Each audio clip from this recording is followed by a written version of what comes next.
You muted me. That's unmute.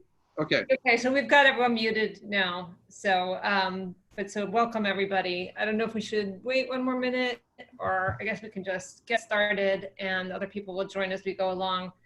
So welcome back to people who were here before, and welcome to people who weren't. This is Stay in Contagious Part 2. Are we really doing this? We are really doing this. Not 3 blocks from this way from me.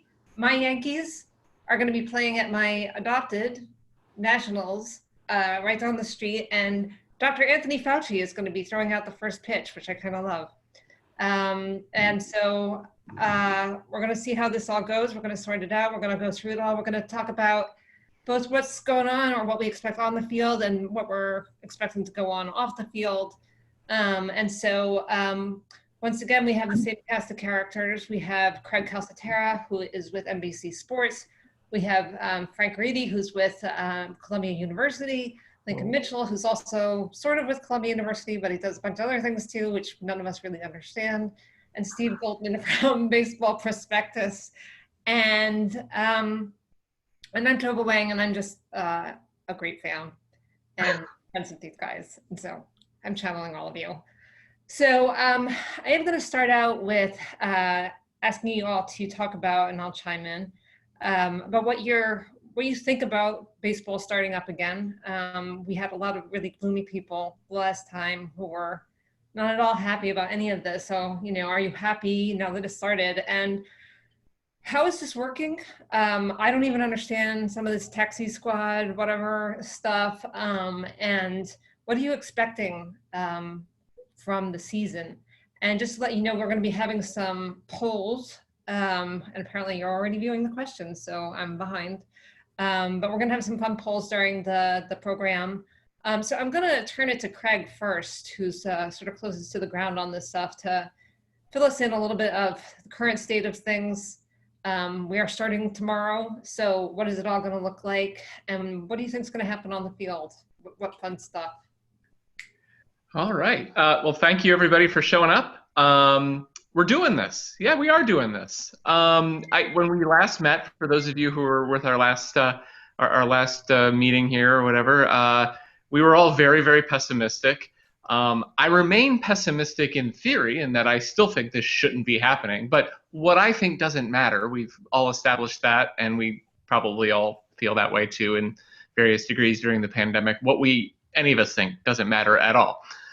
Major League Baseball is doing this. They have just decided it's going to happen, and I will give them some credit. So far, so good. I'll give them credit as far as where we are on things like testing.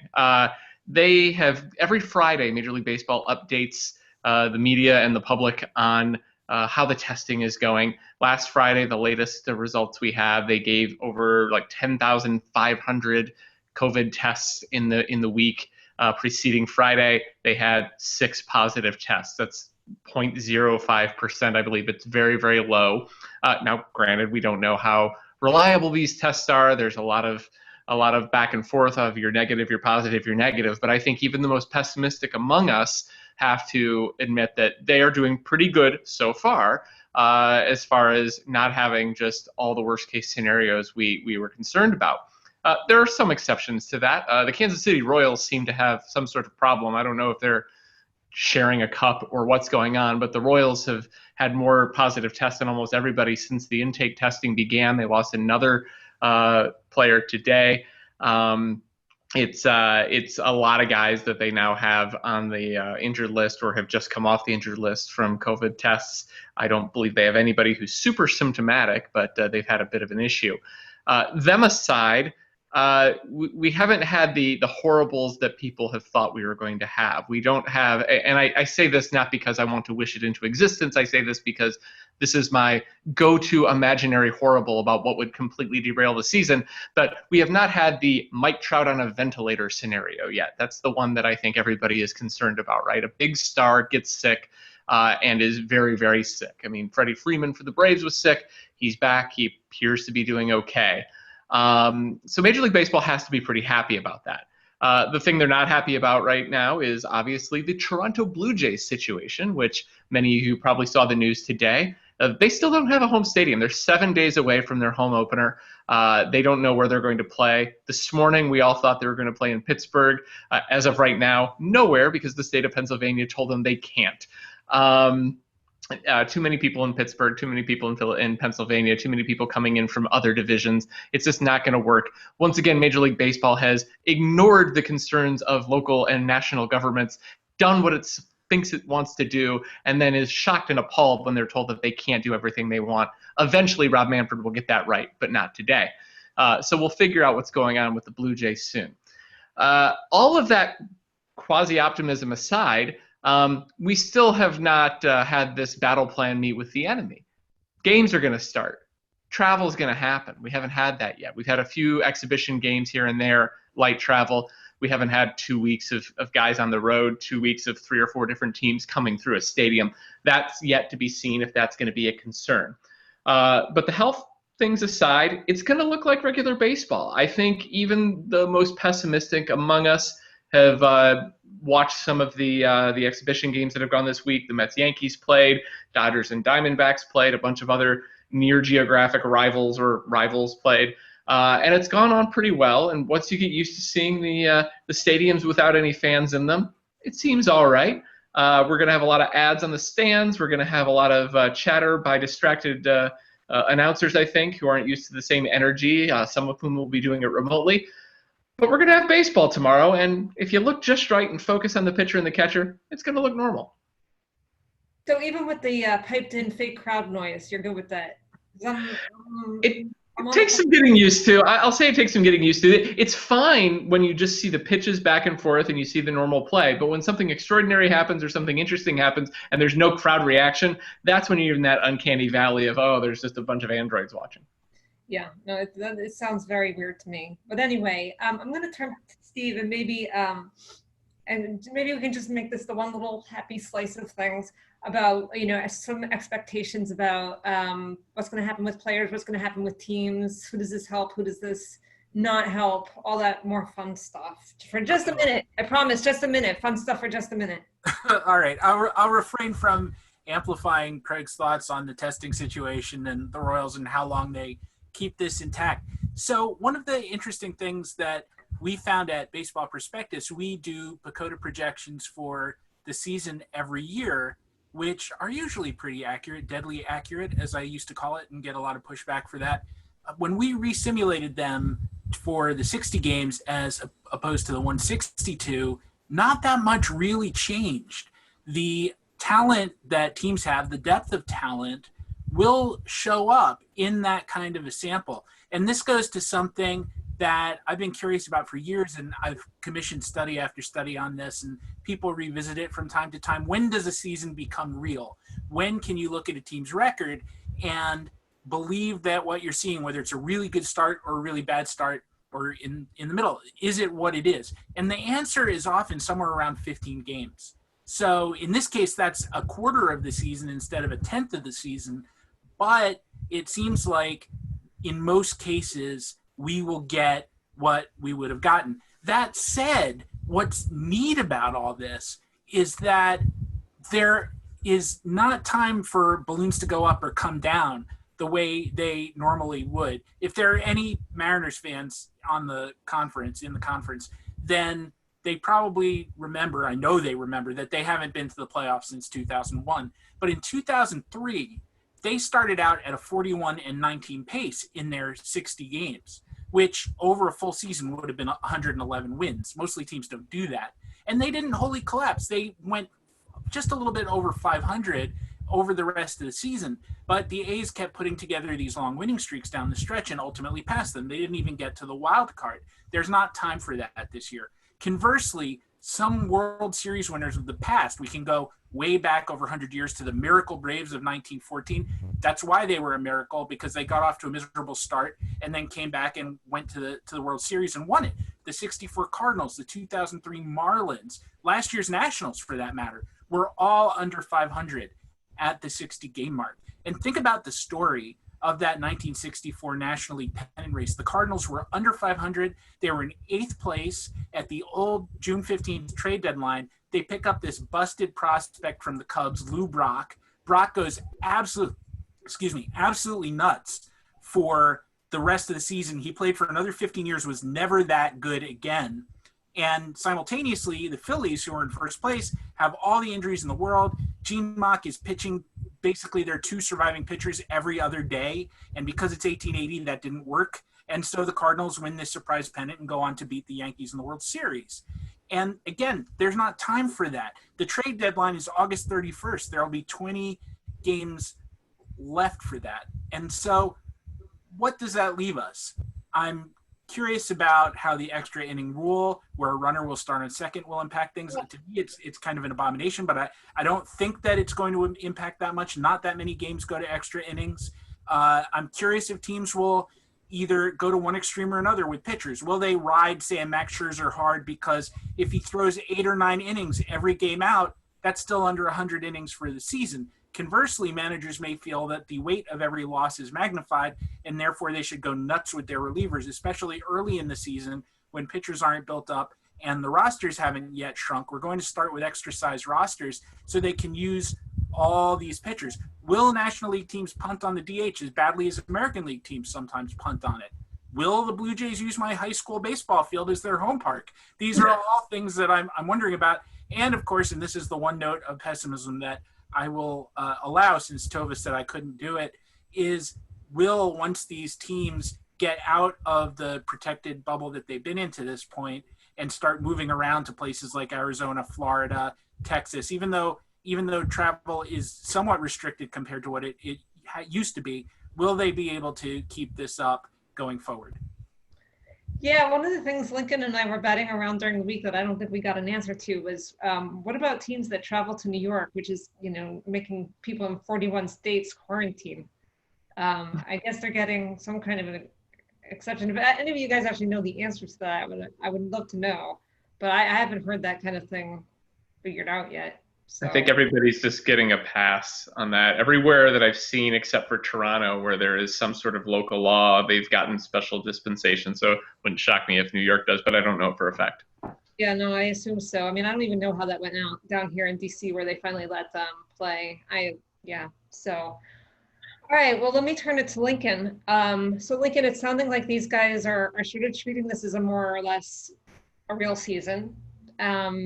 Although I've seen that most people both don't think it's going to get to 60 games, and a strong number of people say it feels more like an exhibition season from our polls. But how real is this? What is this? I mean, what does this season even really mean? Well, you're putting me in the uncomfortable position of not being the most negative. And God comes down. I suggested I not be negative, and that's what happens. All right, I'm just going to be negative. We're all going to die. We're all going to get COVID. The fascists are going to take over, and you're going to flee back to whatever country you possibly can. All right, I'm ending the call. No, so I'm thinking about this from the baseball perspective, and thinking about a lot of things Steven said, because these have been on my mind too. And one thing I want to say is that first, if I'm managing a team right now, or if I'm rooting for a team and think I'm managing the team, like many of us are, we don't want to overthink it too much. It's still baseball. It's still a round bat and a round ball, and you got to hit it square. And to think about it's a short season, so I should use 3 starters in 3 pitchers in every game, going 3 innings each, and have a 14-man pitching staff, or pinch hit for my second baseman every inning. The hard part about managing this year is dealing with the emotional situation that the players are going through, worrying about COVID, not having fans, all of that, rather than out tacticking yourself. I was thinking about this experience of not having fans. Right now, on the one hand, I like to go to 10 or 15 games a year. If I ever get to travel to a big league city during the season, I really like to check out, that ballpark, and I will miss that. And then I was thinking, well, but when I go to a game, I don't like most of the fans, right? Most of the fans around me are too drunk, too annoying, too right-wing, too stupid about their opinions about baseball. I'm just being very honest. So, I don't need that fellowship, as it were, to help me enjoy the moment, to help me enjoy baseball. So I'm less worried about that. I suspect it'll be new. right? The first time I watch a game and there's that silence or there's no fans or someone hits a foul ball and not everybody runs for it. You don't see someone take the foul ball and give it to a kid. That'll be strange. But I think we can get used to it. I mean, if you were a Braves fan in the 80s like I was, that would be no problem for you whatsoever. Okay. I grew up going to Candlestick Park in the 70s. And for a change of pace, I go over to Oakland. So I will take a backseat to nobody about experience with empty ballparks. Thank you. All right. It will make me young again, right? Except to be a little warmer in my bedroom, in my living room than in, Candlestick Park circa 1979 at 8 o'clock at night. But if, on the other hand, I think that if you can't enjoy on some level Garrett Cole against Max Scherzer, you're not really a baseball fan. I mean, you may have other redeeming qualities, but you're not really a baseball fan. So I don't think we should let our cynicism get too much. And then, but then the second to last point in my mind is I don't know the extent to which we can disaggregate baseball or escape to anything given what's going on in the country. And I said jokingly, we're all going to die of COVID and it's going to be a fascist takeover. And the reason that's funny to an extent is because it's possible. And so that context, the stormtroopers in Portland, the ongoing demonstrations, the president ratcheting up, the white supremacy and the racism, and the potential that COVID could run through a team to a much worse extent than what Craig has outlined so far with the Kansas City Royals. That makes it a little difficult. And the last point I want to make is this, because Steve talking about, picking up Lou Brock late in that season in '64 and helping the Cardinals get to the pennant, to the World Series. But in our minds, we kind of define baseball as 154, then 162 games, and it has a certain structure. But there's no reason why a 60-game season couldn't conceivably be as exciting. We don't know what great feats didn't happen because Babe Ruth never had a 60-game season, because the Giants and Dodgers never had a pennant race over 60 games. So we don't know what team might have lost the first 20 and won the last 40. So we may want to be a little open-minded, not because we should pretend that what's going on out there, I'm not talking about the Thunder, doesn't exist, but because there's a good chance that this is the future of baseball. There's a good chance that of a season, or dare I say a two of this, we don't go back to what was kind of working before. The Dodgers just signed Mookie Betts to an extension through 2032, and I was just telling one of our editors that our headline for the story should be 2032, 4 question marks, and then Dodgers place huge bet on civilization. Yeah, really? and the institution of MLB. I mean, I saw that contract, and my first thought was, wow, they really think MLB around and America will be around like this? Of course, if those things collapse, the money's not worth anything anyway, so who cares? And I reiterate one more time, this was supposed to be the fun section of the year. But then the Thunder spoke and I channeled my inner truth, and here we are. You can only imagine what the second half is going to be like. Can't wait. Frank, you got to help me. Yeah, I can help. I think I can help. Well, first of all, I just want to reiterate that I'm super happy to be part of this conversation again. I really enjoyed our last one, and that folks have shown up for this one. Two, I'm a historian by training, and the thing that I hate to do is to talk about the future because I'm supposed to be here just to talk about the past. But I will try to talk about, what I hope to see. I'm like Craig. I don't think games should be played at all. I think that this is a mistake in some ways. But, alas, and I'm glad that the Canadian government has made it difficult for it to figure out where the Blue Jays are going to play their games because they're a civilized government and ours is not. But put that aside. I think we've seen evidence of some outside the box thinking in Major League Baseball, and this will lead into our second discussion, I think, in terms of how the protests have influenced the game so far, or at least the culture and its representation of the game. I can't help but think that we're going to see some unusual tactics and strategy. Like I myself am not really a fan of the hyper-managed baseball of recent years, and it may very well be possible that managers will just continue to control the game like they always do and change pitchers every 5 seconds. But maybe with the shortened season, they'll be able to take some risks, right, and do some things a little different that don't come from the Bible of advanced analytics. Maybe perhaps some of the suffering that we're all experiencing will show up on the field in interesting ways. It's so that so that maybe the players, even as they're enjoying, a home run or a run scored or an out or whatever it is, will somehow signal to the rest of the world that, hey, we're here with you. I'm intrigued to see how some of that will show up in the actual tactics and the playing of the game itself. That might signal to people that, yes, the wins and losses are important, but given that we're dealing with an unusual circumstance, why not try to have some fun with what we're doing here this season, assuming the season will be played. I was intrigued by this piece that came out today in the New York Times. Sports have been on pause. It's time for a reboot, in which they propose a lot of interesting recommendations to the major sports, including things like welcoming bat flipping. I can't help but see that some of that might happen in the performance of the game itself. And that given the shortened nature of the season, rather than approaching this regular season as a 162 game slog in which we will expect the Yankees to win the East and a subpar team to win the Central and the Astros to win the West, that we're going to see something really different, that some team's going to get hot and they're going to play well and they're going to surprise us. And, maybe that'll be the Nationals, maybe that'll be another team that we don't expect. Some of the stuff that we usually, take into a season, I think will show up in an interesting way, assuming the season will be played. So, I'm looking forward and hoping for outside the box baseball. Maybe this is a license to kind of give people a sense of like, look, whoever wins this year, people may not even acknowledge it as a legitimate champion, given the shortened nature of the season and the asterisk and all that sort of thing that could happen. But I'm looking at this as an opportunity to see something different from the game that we've seen in recent years, as good as it's been in some ways, but like something different, something more improvisational might come out as a result of the larger context of the suffering that we're seeing out there right now.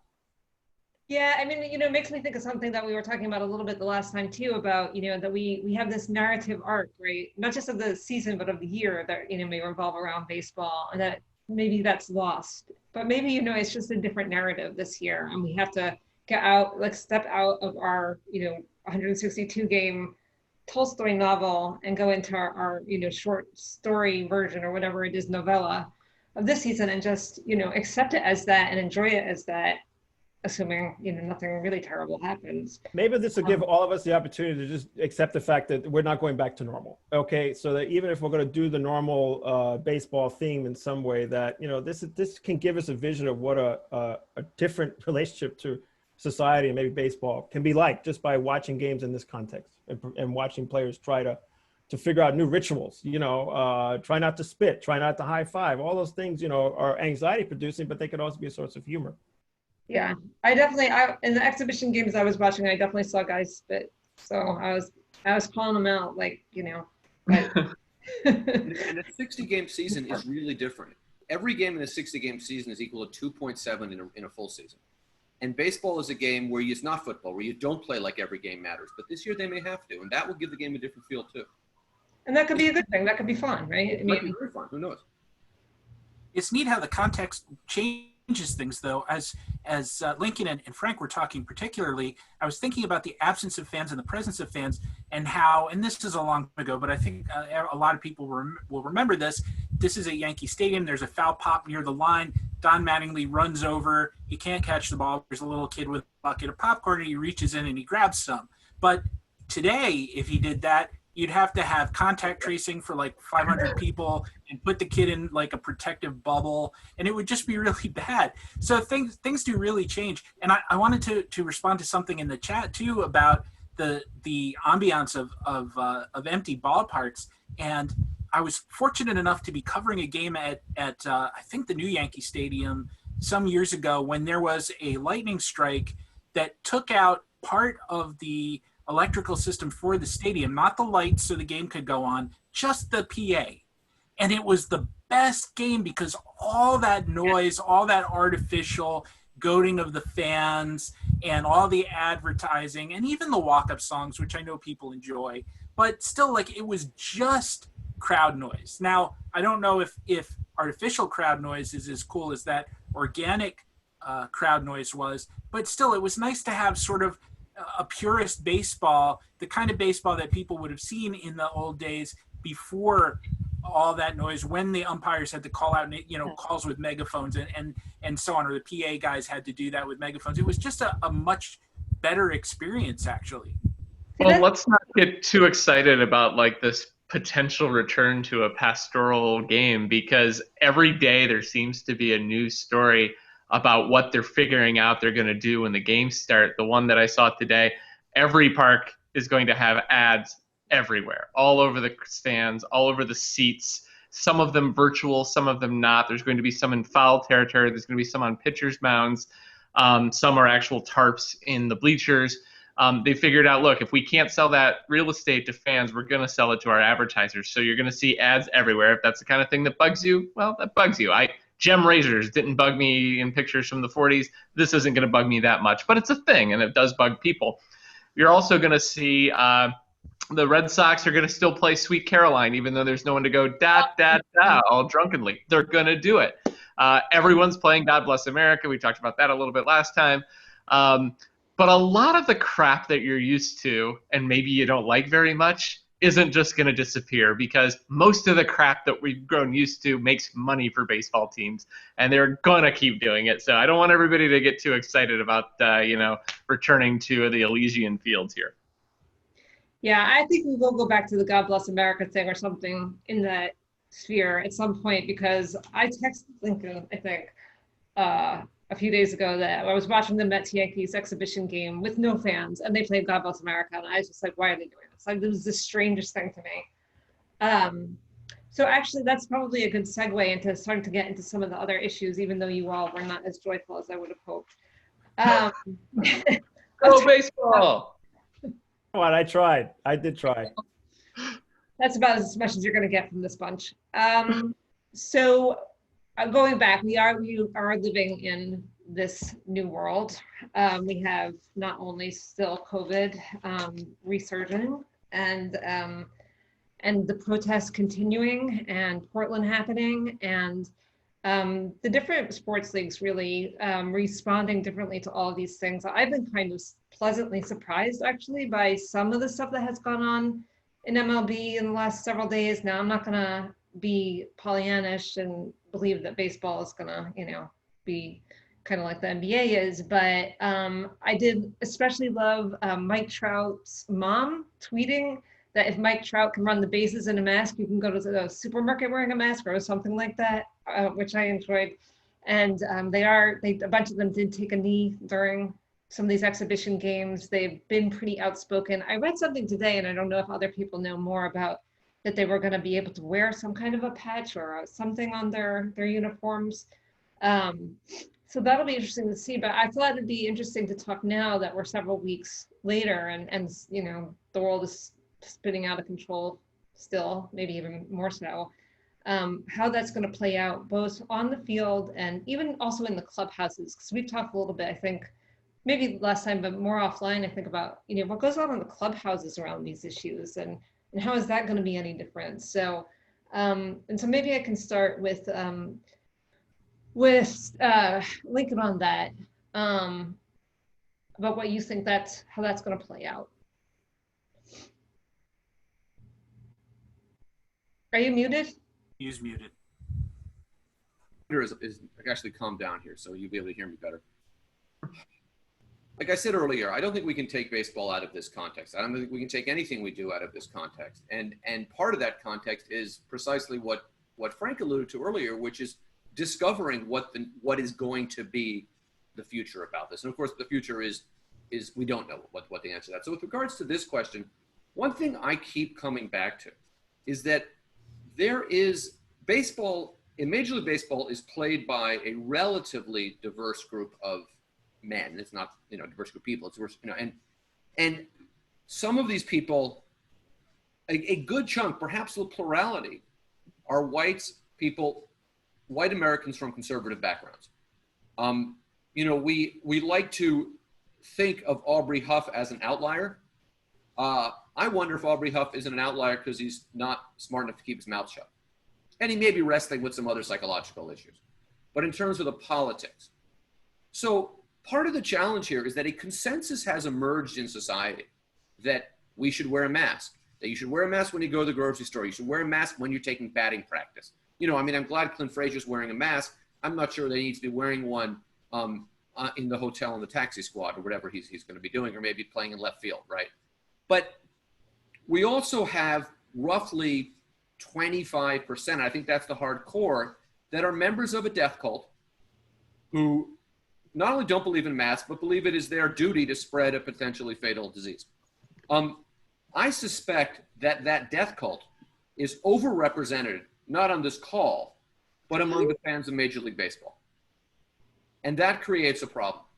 Boycott MLB briefly trended on Twitter after several members of the San Francisco Giants, which are, you know, the most important and best team in the game, took a knee. And what is happening is that and this is the optimistics, this is the real optimism, honestly, here. A consensus is emerging. A majority of Americans believe in a pluralistic, reality-based country and are struggling with how to figure out how to get from here to there. And various institutions are figuring that out. And institutions ranging from, you know, grocery stores to shoe companies to movies, not movies are a little weird, but, you know, to Hollywood, to banks and insurance companies. And MLB is struggling with that because they know what the right thing is, and they also know who their fan base is. And that, to me, and that is directly has to do with, I have this poll up here about which team will have a player, coach, whatever, take a knee. Please respond. All of this will be turned over to the Trump campaign. We're just doing it for fun. But we're sitting here in late July, beginning the baseball season. But what happens in late August, 20 games in, 30 games in, when it's not when these stormtroopers have, I don't want this to happen, but we certainly recognize it might happen, have killed 2 or 3 African-American demonstrators, have shot them. When bullets are being exchanged on the streets of an American city. We are entering I'm not saying none of these things will necessarily happen.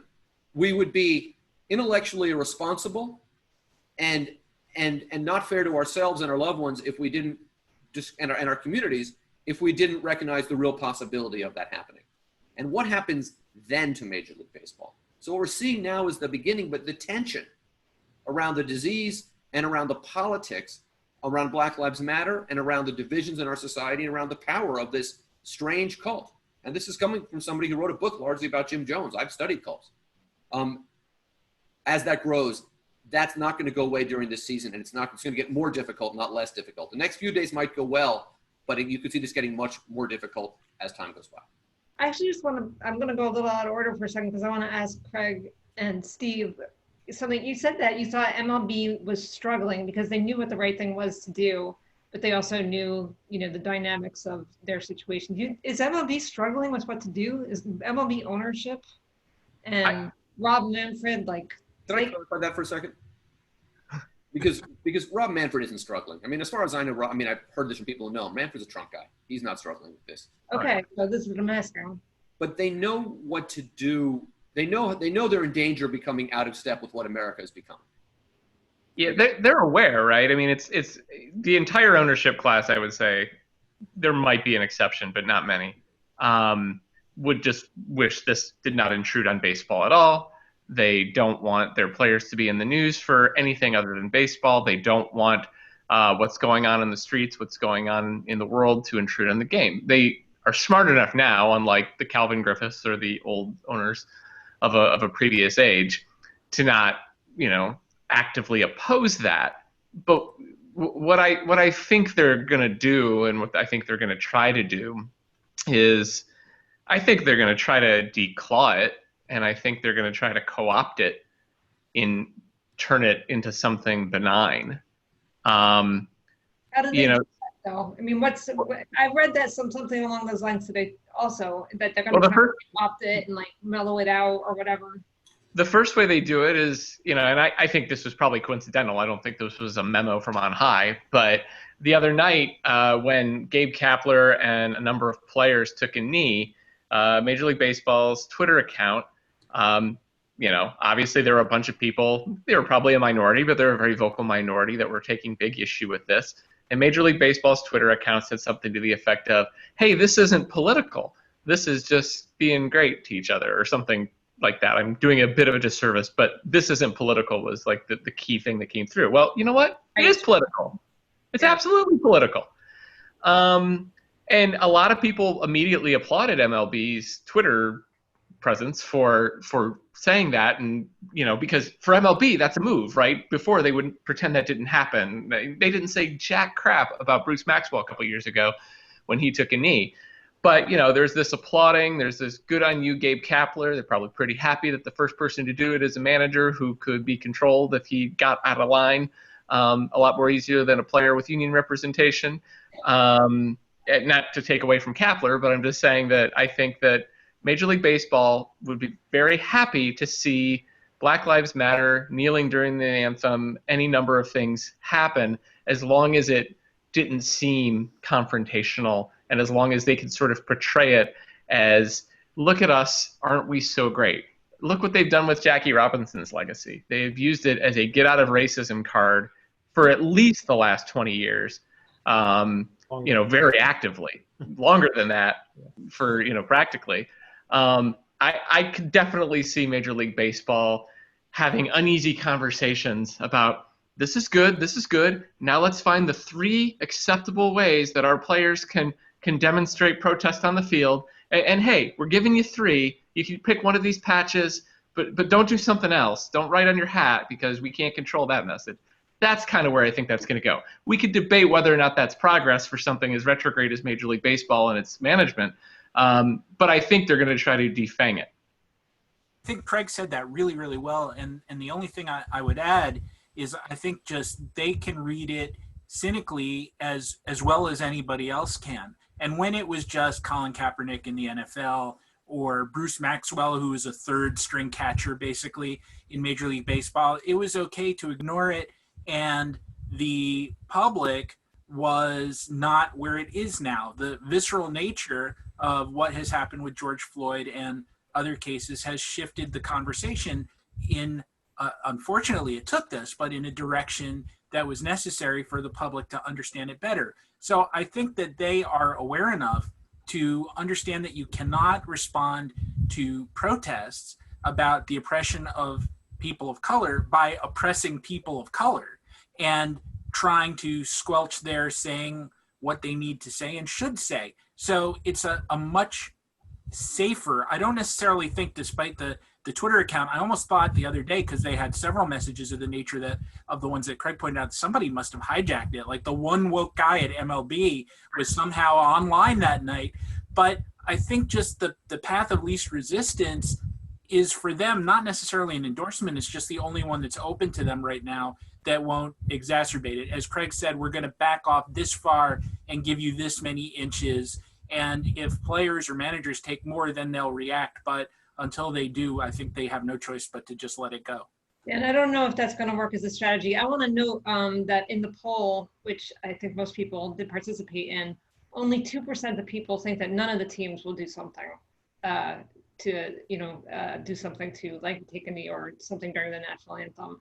And originally, the question I was going to have was, who do you think is the first player who's going to take a knee? And then all these guys are taking a knee during the exhibition games. And it's like, I almost wonder, well, okay, so what is the going too far thing to do going to be, that MLB would feel like they had to do something?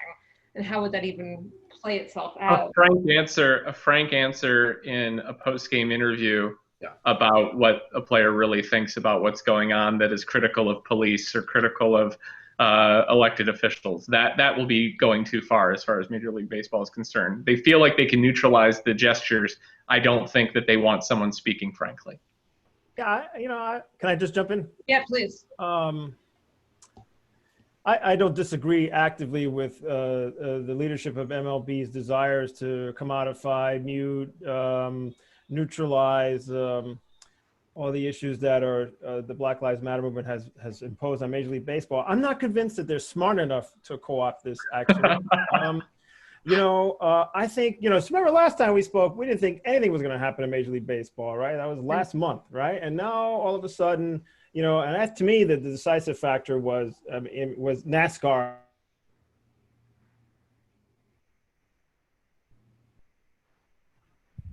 Frank, you cut out. He's not muted, but his mic is not showing up. Yeah, Frank, something's going on with your. But But Steve, maybe while Frank is getting his shit together, and you still have internet, despite the thunderstorms, maybe you can talk a little bit about not only how this is going to play out with MLB, but also with the players and inside the clubhouse, and how, what are the real conversations that are happening? I don't know if I can speak directly to that because, just by nature of what's happening, I haven't been in a clubhouse this year. But teams are very diverse, and they tend to traditionally separate into cliques based on ethnicity. And so I don't necessarily know if there's a lot of cross-fertilization of ideas, because I do think most clubhouses probably have an Aubrey Huff or a Kurt Schilling. If, maybe not as virulent as those guys can be, but they're there, and they're not necessarily going to be convinced by this kind of thing happening. And so I think just as we need to reframe this debate or continue the reframing of the debate for the public at large, that same process has to happen in baseball clubhouses. And I just don't know if we're there yet. I think it helps when we have somebody like Gabe Kapler. And don't get me wrong, Gabe Kapler has some sketchy stuff going on, or has made some sketchy decisions of his own in the past. Like, he's not Captain Ethics or Captain Morality. This goes back to his time with the Dodgers that people, still are very upset by in terms of decisions he made to protect minor league players who were accused of sexual assault. I think I have that right, don't I, Craig? Yeah. But I think it helps when they have that kind of cover, as opposed to, say, in Jackie Robinson's day, when the managers were some of the people leading the charge in the opposite direction. Frank, I don't know if we have you back or not. Try and say something. I'm back, yeah. Okay, good. Yeah. We lost you, but you're Yeah. back. You want to try and pick up where you were? Yeah, basically, I just think that, I have a lot to say about this, but I don't know what happened there when I was talking.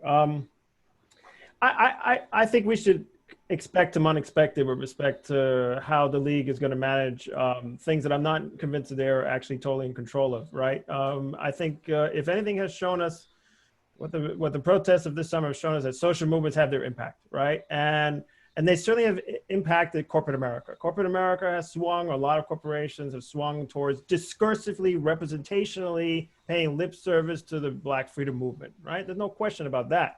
Right, Fenway Park now has a big old thing outside of it, right? Black Lives Matter. So that's all symbolic, of course. But look, we look at social change in sport. The material incentives are always part of it. Integration was never just a moral question; it was an economic question, as historians have shown. Right. So to me, that's less important. The more question is how is this going to continue to show up in the game itself? I'm not. What is clear to me is that a number of corporate interests have shown that just by staying silent vis-a-vis Trumpism is not the solution anymore. I mean, even the NFL has had to respond discursively to the kneeling protests, right? Even if it's an effort to co-opt, I just think that I still think some of the hard questions are going to be posed, if not by players, people outside the game. I mean, I've been ranting a lot about when are journalists going to start asking the Black Latino players about anti-Blackness in baseball, something that hasn't shown up in the coverage of Black Lives Matter. I just think that a lot of things are going to impose themselves on the game, and I'm not convinced that that they're just going to be able to silence them completely, at least this summer. I'll add one more thing. I'm sorry. Go ahead, Trevor. I was just going to mention actually that I'm trying to track the chat box. Also, you can put questions for the panelists in there, and I'll try and keep on top of them. And I was also hoping that at some point that our friend Adrian would be able to be unmuted and to speak to what he thinks the Latinx players are going to do and how they're responding to this to the extent that he knows. Sorry, go ahead. I was just going to say, baseball, if it's shown anything ever, it's always, with the exception of integration, baseball is generally behind the times and trends of whatever's going on by a few years, right? Whether it's a superficial, silly, superfluous trend like fashion or hairstyling or mustaches or whatever, or whether it's more important social trends, baseball tends to follow a little bit. And it's understandable for a lot of the reasons Lincoln mentioned earlier about just the demographic makeup of the game and the culture of the game and the culture of the fandom and everything like that. We've seen it especially more in recent years. Baseball follows a little bit. That it's following as quickly as it is right now is encouraging, despite what I said earlier about, my cynical, they're going to co-opt this or that or whatever. And I agree with Frank. I don't think they can control it. I think that's what they would like. They are following. They're following fairly quickly. But I don't ever expect the game to lead. But it is encouraging to see them at least follow a little bit. Well, but Frank, I've heard you talk about how, all this is well and good and all that, but, what is baseball really doing about these issues? And is it really trying to do things within the game to address some of these issues? And I don't know of anything new that they're doing. Maybe you guys do. That's actually like active and not just symbolic and performative. At the moment, it's hard for them to do anything because they've been at such a dead stop in the areas where change really can happen. All the hiring in baseball happens in the off season, including entry-level hiring, at the winter meetings and interns and things like that, all the way to coaching staff, training staff, upper management. Almost all that happens after the season's over between November and January. So things like that, where real tangible change can happen in the game, we haven't seen that yet, at least since the world has completely exploded. But that's where you really will start to see. We all hear, not we all, but those of us who pay attention to the minutia of the inside of baseball hear a lot of things about trends that are going on in the game with respect to that kind of stuff. I expect we'll hear to the extent people can actually hire and do things this offseason. I think we're going to start to hear whether that's happening or not. Yeah, but I hear them say that they're at least discussing ways in which they can do stuff better, be more, even with, it's been going on for so long. It's ridiculous that we're, still going on and on about it, but, how there are fewer Black players than there ever were before, all that kind of stuff, which is, the tip of the iceberg. And I don't even know that they've got any new ideas about how they're going to, try to address that better. We have Black players still, who have been talking in the last few weeks about how, it totally was because, my parents found a way to pay for me to travel and have all the equipment and do all the things to play baseball. And, most kids can't. So what's the real change going to be? Yeah, I think again, it was right after our last panel. There was that piece by Theo Epstein, wondering out loud, like, gee, maybe I do tend to hire the same kind of person when I run my franchises, right? Something we talked about last time, right? The whiteness of baseball management. So, I mean, again, this is just talk, but the talk is kind of novel for this era of Major League Baseball, it seems to me. And I think there was that panel that. The one that they put out by what's his name, the former Mariners secretary, Harold Reynolds. Yeah. Harold Reynolds, like when he was speaking to one of the players admitted, they said, "Oh, management really asked me to come on here," which I thought was an interesting admission by a Black player. But we are seeing slowly but steadily some players speaking out. And of course, I just have to say, because this is my academic hat, right? African Americans have always been a substantial part of baseball history, but when we talk about Blackness, we have to talk about the Black Caribbean players from Cuba, Puerto Rico, Latin America. I think that's the piece that just gets erased over and over again by those who cover the game. And I think that the real precarity in this story is not just African American players, but these Black Latino players coming from Latin America trying to make their way in the minor leagues and major leagues here. Those are the stories that really need to come out that I think will expand our understanding of how discrimination and exclusion happens in baseball. Those questions just haven't been posed yet. They have to be. I mean, some people here have done that, but I think those who cover baseball really need to now, because it's too often that we just say, oh, there's only 8% and this is and that, and it's a very partial story that we're telling ourselves now. Again, this is not going to necessarily result in substantial change, but I think that we are in a moment of unprecedented conversation that even clubs like the A's and the Dodgers are starting to curate, taking their cues from the NBA to some degree. I'll jump in, Tova, now, just to follow up what Frank was saying. I think there's a couple of interesting things. Is that there's a generational change going on with the Afro-Latino players. Pedro retired, Big Papi's retired. those people who had a regular platform and the media went to them to talk to them, Paquito, Francisco Lindor can have that kind of frame, but it goes to exactly what Frank was saying. Are they asking him? Because Francisco Lindor grew up mostly in Florida, not in Puerto Rico. And he experienced what racism in Florida is like as a Black Puerto Rican. But do people go to him and ask him about these questions? That's one of the dynamics in how the evolution of the baseball press corps, it's still not very diverse. And having the understanding to ask, the Blackness that we have seen in major leagues over the last 30 years has been predominantly Latino, not African American. And so needing to dig in on that and understand, because these players do have that experience of how racism has affected them. And it circles back to how long a Sandy Alomar Jr. has waited for a managerial job, and how Sandy does have the experience of being Black and Latino that can relate to African Americans and the Latino players. That management, and the other part that I find really interesting is we have a new generation of GMs doing exactly the same thing the old generation did, hiring their buddies, hiring their friends. Their circle of friends have moved over to the Ivy League and to elite, mostly private schools, but their practice has remained the same. And that is one of the places where we haven't seen the diversity initiatives really take off, because they're basically repeating the practices of baseball as usual, the front office as usual. Yeah, I mean, that's the thing that I would focus in on too, as much as the players, is the front offices, as being the real problem spot. And it occurs to me, Adrian, that we talked a little bit last time also about how Latinx players had not in the past felt comfortable speaking out about the immigration issues that were happening.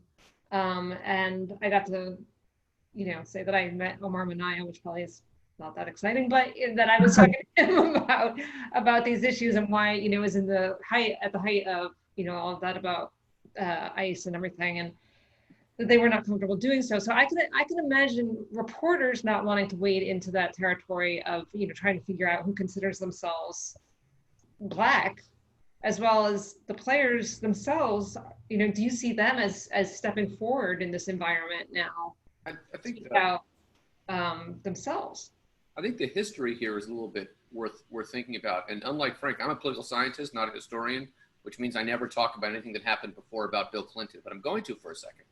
And in this conversation, the name that keeps coming to my mind is Felipe Alou, who is a hugely important and hugely influential player in baseball, not just player, who a lot of people don't recognize. Now, Felipe Alou was not a great player, right? I mean, he fought for playing time in a very loaded Giants outfield, but he was a very good player. And he was a manager for a long time. And he was the first player born in the Dominican who grew up in the Dominican and played in the U.S. And he also is Afro-Latino, right? I mean, and that story is important. In 1963, when he writes a story with Arnold Haino, who was a left-wing Jewish writer, who was an extraordinary guy, the Latin American ball players need a Bill of Rights. I'm paraphrasing the title. But he lays out the issues of the racism that Latino players and implicitly dark-skinned Latino players face. And it's really worth going back and rereading if you can dig it up. I may have it somewhere in my folder if anyone wants to reach me later. I'll try, I can't promise. But when Alou was playing, and this was, of course, in the mid-'60s through the late 50s to the early 70s, and there's a street named after his brother in northern Manhattan, after Matty Alou, because he played a little bit for the Yankees, in a Dominican neighborhood in northern Manhattan. But when Felipe Alou was playing, there was so much emphasis on the tension between the Latino players and the African American players, particularly on the team where there was a lot of both of those guys, and that happened to be the Giants, who underperformed, and that fed other racist narratives. I don't want to unpack all of that now. I don't think I can. I don't think I know enough. But it is worth going back and looking at those early players. Roberto Clemente, of course, but a lot of the guys in the Giants, the Alou brothers, Juan Marshall, their experience and how what was then an even whiter press corps tried to figure it out and frankly struggled to. Yeah, Adrian, did you have anything you wanted to say more on that? You're muted. Sorry. No, you're good? Okay. Are you sure to file the meet and greet? Yeah, I want to leave time for questions for sure. We're not strictly limited to the hour, but I want to be respectful of people's time. So going back to stuff on the field a little bit, and maybe we can go back to some of the fun stuff again. How do you think this is going to affect on the field management by the coaches and the managers? Does it change the in-game strategy? We have had some questions about actually stuff on the field. You talked about maybe it's going to give them the license to be more creative. Do you see that happening? Maybe Craig, you want to speak? Sure. Yeah, Lincoln made a great point at the outset when he talked about the stress that the players are going to be under, the differences that the players are going to have to deal with. I think there's going to be a huge press by the front office guys and the analytics teams in conjunction with the managers, which on most teams they work together very, very closely about how we're going to optimize this, one game is 2.7 games kind of a thing. I think there's going to be some insane bullpen insanity in the early going and all that kind of stuff. But I think Lincoln's point is a good one. These guys are players too, and they're just normal human beings, and whoever can chill out their team a little bit is probably going to have an advantage. And that's one reason why, look, I see Dusty Baker in Houston. And Dusty gets a very bad rap. I mean, I understand 20 years ago people were very upset about how he managed the Chicago Cubs pitchers. But Dusty does not detach himself from the front office, but he's a great communicator with his players. There has never been a team that he's managed that doesn't feel relaxed. It doesn't seem to have their head on right. I think the Houston Astros, even though they're missing some pitchers and things, are going to really have a big advantage with Dusty, just sort of keeping them sane in a relatively insane world. Because the first time someone bitches about how we got a 2-game series in San Diego and why are we playing in San Diego and then we got to do this and that, Dusty's going to tell him some story about something he had to do in 1974 and is going to tell him to get the hell out of his office, and everybody's going to laugh and it's going to be great. That's the kind of thing I think is going to be a hidden advantage, even as 27 teams try to just manage the hell out of games. Well, the bigger question though about the Astros is that are the pitchers still going to beam them with no fans in stands? Didn't that happen yesterday? Yeah, was it on purpose or not? It doesn't count. Yeah. Well, yeah, still, that's interesting. And there's not going to be, you can't fight. You can't charge the mound because if you charge the mound, you've already said you've broken the rules of engagement. And how can you hate a team managed by one of the most decent, cool guys in all of baseball? Not everybody sees it that way. No, Dusty Baker, I wouldn't want him managing necessarily Game 7 of the World Series for me, but he's a really, really decent guy on so many ways. And he's beloved, and he is a good vibe dude, and that makes it harder to really – it's not going to stop me from booing the Astros from my living room, but, that's stuff. The problem that we sabermetrics types had with Dusty was never his personality. We always acknowledged that he was great in the clubhouse. It was that he tended to lead off guys like Corey Patterson, who have on-base percentages not much higher than mine, and I can't play. The good thing about the Astros is they're kind of Dusty-proof. You can, sort that lineup any way that you want to, 9 factorial, whatever that turns out to be, 1.2 million lineups. He's going to have a good on-base percentage up and down the roster, so he really can't mess it up. So it's the perfect situation for him because it really is about leadership less than it is about the X's and O's. Dusty Baker was also the guy who persuaded Roger Craig to move Kevin Mitchell to the cleanup spot and not to trade for a power-hitting left fielder when he was batting coach for the Giants. He does have some baseball knuckles. Yeah, we could go way down the Dusty Baker rabbit hole on that. We here in DC loved him. There's a great story behind that, by the way, which I fell off camera. We loved. People were really upset at Dusty Baker not being asked back here in DC until someone else won the World Series for him. So, let me see if we've got anything else that people want to ask about. Anyone else got more questions? There's been a lot of chatter, but not a lot of questions. There's a question in the queue right now that Andreas Katz asked that I'm curious. It's if you're not reading it, let's presume you're in the heat of the pennant race before the playoffs. What happens if a team's top line starter or a top player or whatever tests positive? Are they really going to pull them and cost them everything like that? I think it would be the biggest scandal in years if they didn't. I think they're going to do it. I think the reason they have the 60-person roster is because they are just counting on a certain number of guys shuffling in and out because of positive COVID tests. And if it's a big, huge guy, well, the way they're going to say it is that's 2020 and we're going to do it. I think someone would be forever gone from baseball if they made an executive decision of burying a positive test or doing something like that. That would just be, that would break baseball news and go into national news. Well, that's why I had thought that depth and pitching we're going to win the day in terms of which teams are advantaged going forward or not. There is a great question there too about how test results are going to be reported or to teams. So I mean, these are great questions. I mean, I think.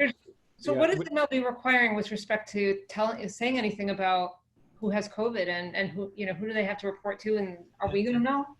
It goes to the club. Oh, go ahead, Steven. Go ahead. Well, no, I was going to say the HIPAA laws apply to the player permission, and we've heard all kinds of euphemisms about if they haven't had that permission, oh, he's under the weather, he's not feeling well, or just is on the injured list for undisclosed reasons, and we're left to make the inference. Well, and everyone will, even if it's not that. Yeah, and that's on the public reporting. My understanding is that when the test results come back from the lab in Utah or now the lab in New Jersey, I think they're using, the team's medical staff, which would be like the general manager, the team doctor, trainers, some small group knows who's there because they have to make the decision to pull this guy out. Someone has to communicate to the player, you now need to leave the facility. Whether that could be reported out the same way a hamstring would be, no, because it's considered a non-baseball thing. Now, a lot of players are, and I think as the season goes on, we're going to increasingly see players just be free up and say, oh, yeah, hey, I tested positive. Because, I mean, as Stephen mentioned, there's no way to get around the lie of why the guy's gone when they don't give a reason. So it does come back. The teams have a responsibility to do the right thing by the protocol. Major League Baseball will severely discipline any front office who doesn't do right with the player. Now, that leads to an interesting question. Today we saw, I'm blanking on the guy's name, the Royals third baseman. Hunter Dozier. Right. Yeah, so he tests positive, he goes on the DL, and then he gives a statement saying, well, I've had a few symptoms the last couple of days. Well, that's already a red flag because the teams are supposed to watch symptoms. Before a test, before a spit test, before a temperature check, if a guy walks in the front door coughing, you're supposed to do something. And the guys are supposed to say, hey, I'm feeling this, I'm feeling that. I think that's the easiest part of this breaking down is someone just is like, oh, I've got the sniffles, or I'm not going to tell anybody until the test comes through. And he played on Monday. But I might raise another. Who makes that call? I mean, can I raise another question here about this testing? Because what happens if a player has a test and then 2 days later he gets positive and has to be removed, but meanwhile a teacher in pick your state can't get a test and dies of COVID, and in the meantime infects 6 other parents? That's not a what if. That sadly or tragically, that's an inevitability. Mm-hmm. That's why I think we have to look at this in the context. The testing, I mean, if you just, I mean, I live, in Manhattan, and if you just go in to get a test, you wait 10 days to get the result. That's what my wife had to wait. 10 days. If you're a teacher, 10 days, you could kill parents and grandparents. So yeah, it's useless. This context doesn't go away. And as the season wears on, we had 1,000 deaths yesterday. If that happens with any frequency, these questions will take on another meaning. This gets back to, when people ask why I think we shouldn't be having the season. I mean, I'm going to enjoy the hell out of Garrett Cole and Max Scherzer tomorrow. But, I also know when I'm not putting my blinders on for that, Major League Baseball has told this story. And most of me, I think, me and like 3 other people are like the only people questioning it. We're not taking any testing capacity away from anybody. But you know what? First of all, that's bullshit. And second of all, even if it isn't, it's a horrible look. That you've got literally 10,500 COVID tests getting turned around in 24 hours every single week, and that's happening is just hard to take. I don't know. I'm not going to say that those 10,000 COVID tests that Major League Baseball is doing is going to even make a dent in what the national problem is right now. But it definitely makes you feel pretty decadent being involved in Major League Baseball and thinking, what the hell are we even doing here? So that's a big issue that I have. And even with our privileged Major League Baseball testing with quick turnaround, we still have the problem where the Royals third baseman plays in a game on Monday after he spits in the test, doesn't know until 2 days later how many guys has he hung around for a couple of days positive for COVID. I mean, you can't really make this perfect. We're just agreeing that we're going to accept a certain amount of just awfulness. The NFL also has now, I believe they've said they've agreed to test every single day. So, I mean, the capacity has to be affected. It would be ridiculous to think that it's not. With staff, that's like 3 times as many people on a Major League Baseball traveling staff for a football team, plus you're doing it twice as often. Right.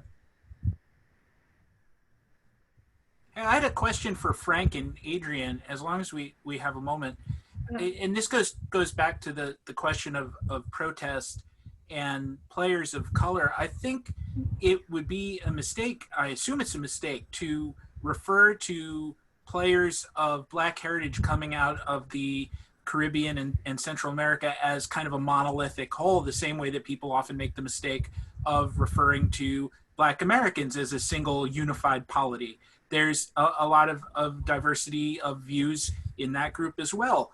And right now in baseball, I feel like the makeup of players of color, of Latino heritage is changing, in that we have more Cubans than we have had since the players of the Tony Oliva, Tony Perez generation were the last in before the government stopped letting them come in because of the revolution in Castro and everything. Now we have a whole lot more. And I'm just curious, when we look at players from the Dominican or from Cuba or from Panama or Venezuela or any of them, which of these countries has a kind of greater cultural heritage of protest, where and which are sort of more go along, get along, such that when there is protest, when we're looking for protest, what direction should we look in?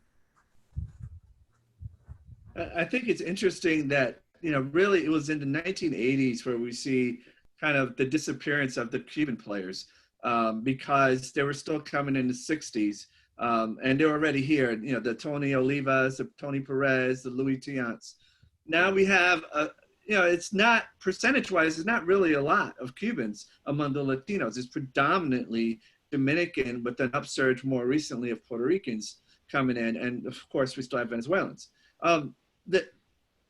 The Dominicans, it's interesting because it's who are they comfortable speaking with?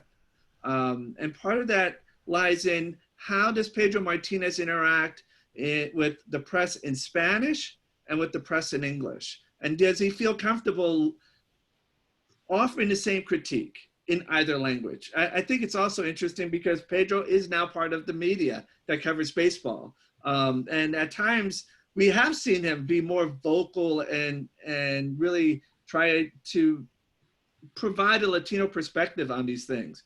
There is that tradition that Alou started, and Felipe Alou really wanted players to build off of what Clemente did. And it's in the his Bill of Rights article. I put a PDF for everyone. The other thing is, in the Alou book, he talks about his interaction with Clemente and how they're very like-minded souls in addressing the issues of race, of being Latino in the United States. And the other part of that question, Stephen, is if they spent time in the minor leagues, these Black Latinos know, whether they're from the Dominican, they're from Venezuela, from Puerto Rico, they know the experience. Preston Wilson articulated that in the Sports Illustrated. Imagine you're learning to speak English and you're Black and you're Latino going through what Preston Wilson did. Now, what Frank mentioned earlier, and I think this is also what Alou, not that he struggled with, he aspired to build bridges with African-American players. Those Giants teams of the early 60s were destroyed by Alvin Dark, because Alvin Dark knew precisely how to use a white Southern way of dealing with players. Willie Mays was okay with it because he understood who Alvin Dark was. He grew up with white men like Alvin Dark. But Felipe, Orlando Cepeda did not have, they were very uncomfortable with that. They're still kinder versions of Alvin Dark in Major League Baseball managing teams. And there's also a lot of teammates who are in the Alvin Dark tradition of how to interact with non-white players. And again, this is part of what Preston Wilson was expressing. I shared a little bit about this last time we all met. So there's a Latino player who used to be with the Tampa Bay Rays, who is now in the American League Central. That's all I'll say. But this is a veteran Latino player who was being approached to talk about Trump's immigration, build the wall. And he's in the clubhouse and he looks over and Aubrey Meadows looks at him and says, "We don't talk about that here." So a rookie is emboldened, empowered to tell a veteran Latino player, "We don't talk about that here." That is the culture still of Major League Baseball. And that is the difficulty. But you know what? Some of these players, when you get them in other spaces, they will talk to you about these issues. And that is why the question is both, will the media ask them the question, provide them the platform, and is there the trust between the player and the person asking the question that they will offer a forthright answer? Well, but do those players also feel comfortable that they're not going to be ostracized in their own clubhouse by one group or the other? You know, it's interesting in some of the recent interviews of U.S.-born African-American players that they've all expressed this kind of discomfort with speaking about racism in baseball. Like they've actually been talking about how they felt silent. They themselves are supposedly more conscious African-Americans. Very interesting that for them, it's this kind of breaking of a silence, right? Rod Carew wrote in 1979 in his first autobiography, "I'm Rod Carew, but the bottom line is that I'm still black. Once I walk away from it, now I feel like I've got to take a stand. I've never been militant. The black Latin players are generally not militant. I guess most of us are happy to be here in the States and playing ball. So we have a tendency to shut our mouths," meaning black Latino players, "more than American blacks, like we're guests in this country." But now you see African-American players saying the same thing, like they've been very reluctant to speak about racism in baseball. So that, Steve, you're right. These are people who are coming from diverse, heterogeneous societies, just like African-Americans are. But they certainly could probably speak to some discussion of discrimination literally in baseball itself, right? In its particular forms as it plays out with Latinx players, the ways in which their language is often made fun of, the ways in which they're caricatured in certain kinds of ways, right? Even when they're given credit. So I think that there's just a lot of room there for awareness and discovery that just hasn't been tapped in. I'm kind of echoing Adrian's point here. You know, I also wonder, I mean, we talk about those Giants teams. I don't want to focus on this too much, but, you know, Masahiro Murakami was also on those Giants teams. And this was the first team to have Latino, Asian, African-American, and white ball players. And that's a footnote. But baseball today has a lot of players from Asia. And they are treated very differently than players in the Dominican Republic or Venezuela. They have translators, right? Latino players who struggle with English don't. The team doesn't give you a translator. There might be 7 or 8 guys who, at least maybe they do now, but they didn't for a long time. Only like 2 years ago, I think, is when they made that up. Up until very recently. And there's never the story of, Hideki Matsui or someone, or Ichiro, they come from another country. And we hear about it in a very different way than we hear about somebody coming from Venezuela or the Dominican Republic. And that's part, I mean, it's not profound, but that is part of the frame of Major League Baseball. So when Rod Carew says, "I guess we just feel happy to be here," I'm paraphrasing Frank, but implicitly what he's saying is we're being told we should just feel happy to be here. Whereas I don't think that the Asian players are being told quite that. And in that sense, just like black players have been told just to be happy, you're high paid athletes, you should just shut up and play. I mean, it's a version of that. Exactly. Just to echo what Lincoln just mentioned, you know, we should not forget that Rod Carew's first language was Spanish. He was born in Panama Canal Zone. He actually comes to the Bronx and goes to high school in New York City, and that's where he plays. He didn't play high school ball. He got cut from the team, but he did play semi-pro baseball, and that's his pathway. But even someone who aspired to the heights of Rod Carew kind of was taught through baseball. Those who ran baseball, quiet, don't complain, be grateful. And there is that expectation that Latinos are taught, know your place, be quiet.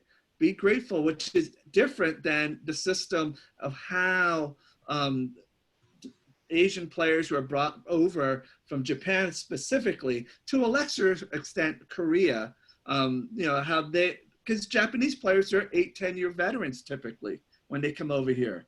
That's why Shohei Ohtani was such a different story, because he came here young. Adrian, I was going to say, because the real horror stories that I've heard other than Boston is that are from the minor leagues, and these guys having these experiences while they were coming up in the minor leagues and learning during that time very early in their careers that you just, you let it go. Don't say anything. Don't stick your head out. Absolutely. And part of it is, particularly for those players who get a very small signing bonus, they cannot draw attention to themselves other than what they do on the field. And if they're seen as a player who talks too much, who is ready to complain or to confront authority, it's easier at the end of the season saying, you know what, we got to get the kid who we signed out of Stanford and we signed him for $800,000. We got to get him as our second baseman, and not that Latino who kind of pops off, and that Dominican kid. And those are real scouting development team assessments that are going on. And that hasn't changed, and that goes to just, we can talk about changing rules and, some guys starting to speak out individually and so on, and even MLB doing some performative stuff, but that's really talking about culture change. And, I don't know if these guys right now are going, playing minor league ball in small towns in the South, and having these experiences, this is a long haul.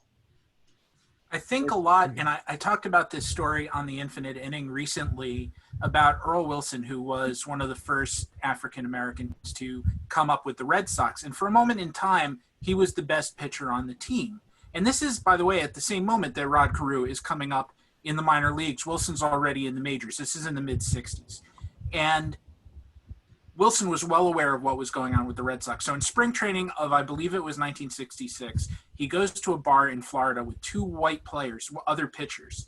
And there's not a massive incident. There's nothing that was really broadcast, but the bartender says, "We don't serve ends here." And he just leaves. But he and the other players and the Red Sox say, "Look, just don't talk about it. We don't want you to discuss it." And so for a long time, he didn't. But eventually he did mention it kind of off the record to one reporter who told another reporter who told another reporter, and it's in the paper. Not that Earl Wilson staged a major protest, not that he got thrown out of the bar, he just quietly left, not that he hit anybody, but simply that it happened. And at that moment, the Red Sox took the best pitcher on their team and traded him to the Tigers for absolutely nothing. And I know that was a long time ago, and I know Boston and the Red Sox are kind of their own special deal, but I think as we've been discussing that some of that still applies, and it leads to the reticence that we're talking about. The other thing, just to broaden this out, and the narrow-minded way that people conceptualize this in terms of what Carew said, we're just happy to be here, and the fans just want people to be happy to be there, is that when people like Craig and myself and other writers in our sphere talked about the immorality of potentially restarting the season during this pandemic, the injuries to people that could happen, what we got was these guys are paid millions of dollars, shut up and play. And somehow people cannot get past the privilege of playing Major League Baseball, or the privilege of being well compensated for it, to see that doesn't necessarily mean that you are more likely to risk your life, or should be asked to risk your life, more than somebody who's making minimum wage. Well, they're gladiators. We've seen the whole gladiator thing in every single angle you could approach the game. At some level, it's going to boil down to a large portion of the sports fan community just assuming that baseball, basketball, football players, hockey players are gladiators. They are there for our amusement. They are something less than human. And they're not allowed to be rational economic actors, right? Because any player, Buster Posey, who is a white Southern dude and a position of privilege both on his team and because of who he is, he is a rational economic actor here. I've made $100 million. I have generational wealth. I do not want to take any risks. But if a player does that, they're considered to be a moral failure of some kind. And if they're a player of color, they're considered to be an ungrateful moral failure of some kind. Even though that's exactly what, I mean, if I had $100 million and the political science department said, you know, we'll pay you another $10 million to teach this semester, which is a little bit more than they normally pay, but, you know, we got 10 million more. You know, I might not do it if I had to go in and do it in person. So that's a rational decision. And players are not allowed to make those rational decisions because there's something, they play a different role. So they.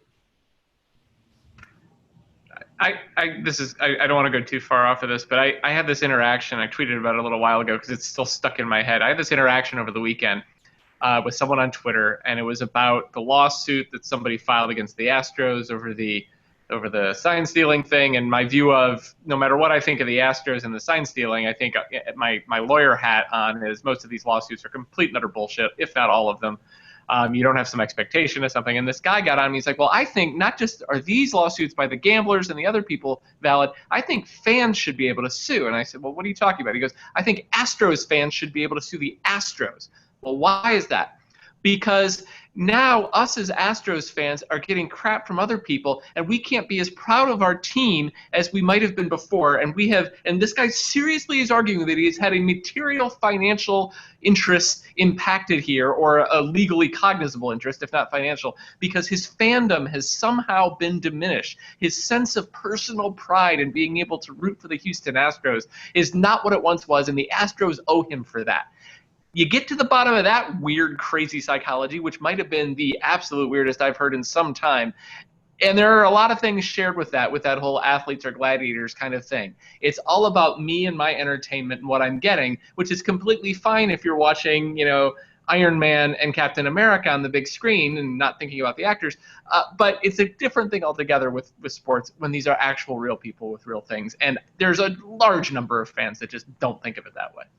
This is coming out of the chat room too, but I mean, the players who have opted out, and by the way, I will say that I have the feeling that you guys thought a lot more people were going to opt out than have. Which I'm curious about.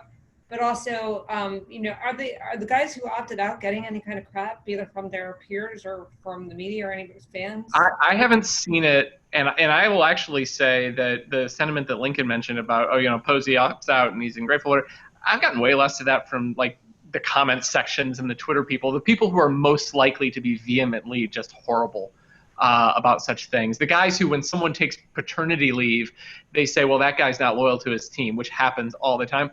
It's been really quiet on that front, as far as I can tell, way less than I expected of that kind of sentiment. I think most people are sort of getting it within the game.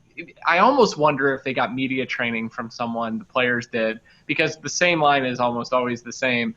It's, hey, he has to make his decision for him and his family, whatever. Who knows what they're saying behind the scenes, because no reporters are getting behind the scenes on this stuff anymore. But for the most part, it seems to be a completely like, hey, go with God. You're doing great. We'll see you after the season. You're a 22-year-old unproven player. That's the thing.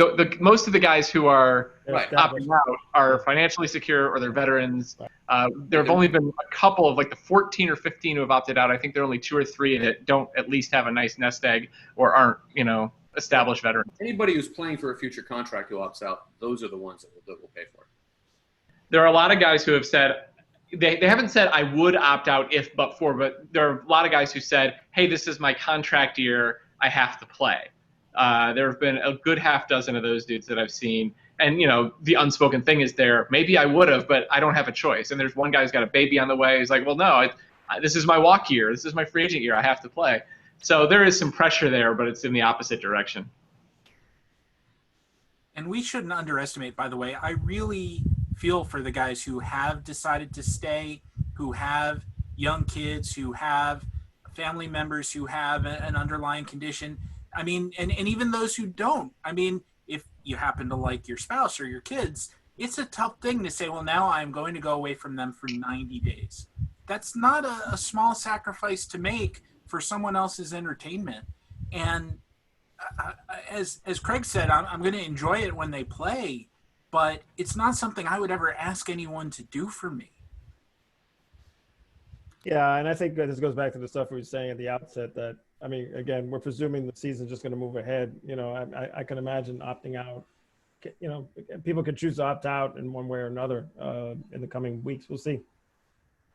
So we're coming up almost on 8:30, and so I want to segue us into what was a lot of fun last time of saying people can unmute if you want to, and we can have a little bit more of a casual conversation for people who want to stick around and can't stick around about what's going to happen tomorrow night and what's going to happen going forward. And another thing, while I'm waiting for people to unmute, that also brings up that I was curious about how this affects future deals that are contracts next year. What, is actually anything going to happen at the trade deadline, this bizarre August 31st, I think, trade deadline? What goes on with player movement like that? Well, I think teams have to figure out pretty quickly, and they've had an awful lot of time to do it. And because of the size of the rosters, I think there's less imperative to make those moves. So I don't know. I don't anticipate a big trade. I think that August 1st is so early. People are just kind of focusing on the season. August 31st, I think. 31st. Yeah. Once the roster's set, I think there's an earlier trade deadline, but if you got to be on the team's roster by the 31st to be playoff eligible. Okay. I think it's August 31st and September 15th.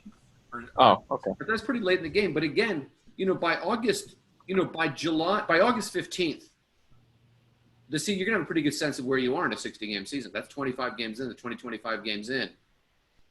I think teams 2 weeks in, you're gonna know if you're in play or not. And there are gonna be some teams that you get a bad 2-week start, you can't afford that, and that's where I think this short season actually makes a difference on the field. Your first 2 weeks, you can go 5-9 your first 2 weeks in a regular season and shrug it off. You can't do that this year. I have one data point before we open up for everybody on the money.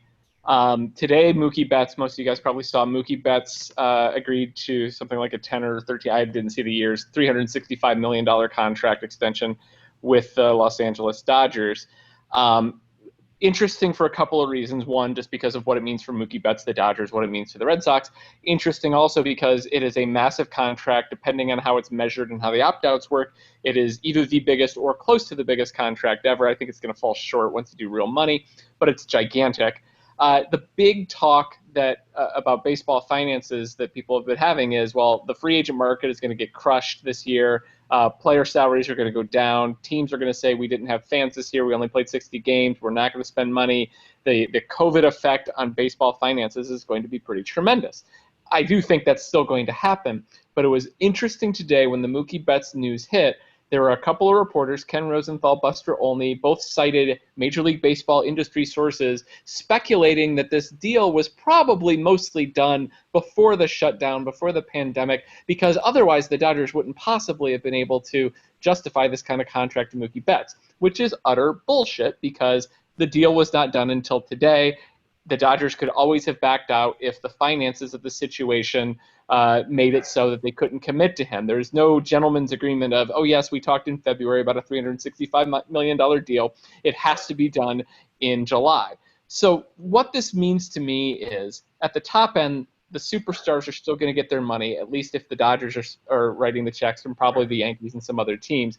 Also, there's probably a very strong anger right now in the game over that deal based on what was being said to Rosenthal and Olney, and everybody's trying to spin this notion of that can't possibly reflect post-COVID baseball finances, because I think the owners and everybody want there to be a downward pressure on salaries. So it's going to be really interesting to see what happens this winter. We all assumed that nothing was going to happen, the players weren't going to get paid, big trades weren't going to happen.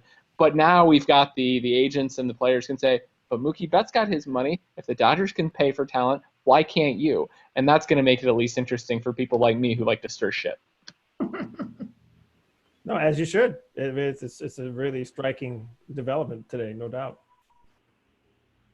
The Dodgers have been interesting in general, sort of being out in front the most on the racial justice issues and speaking out the most on the racial justice issues. And when we were batting around, who we would put in the poll, who would be first to take a knee, I wanted to say Mookie Betts because he has been talking about it a lot. But then I was like, the contract, blah, blah, blah. I wonder now if he can be emboldened to, be the kind of leader. Because one of the things that's come up in the chat room a lot too, and I've seen this talked about on TV, this thing of who's LeBron James of baseball that could really be, you know, the leader to speak on or the spokesperson for these types of things.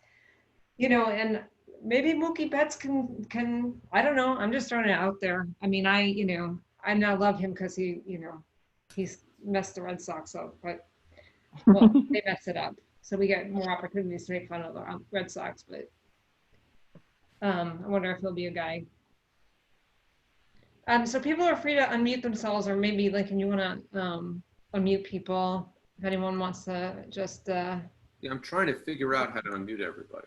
And since some people have left, I just want to thank everybody for being here to this point. It's great to be able to talk to everybody, and also, as I said last time, to see some people put names and faces and vice versa. And I thank you on behalf of all of us for coming. Yeah. I have. No, go ahead. I'm sorry. Go. Okay. Yeah. Okay. I have a question. Since John Heyman tweeted earlier today that they're negotiating possible expanded playoffs for this year, one day before the season starts. Do people think that's actually going to happen for this year? And if so, does that change like how you think teams are going to behave or your outlook for the season just on the field?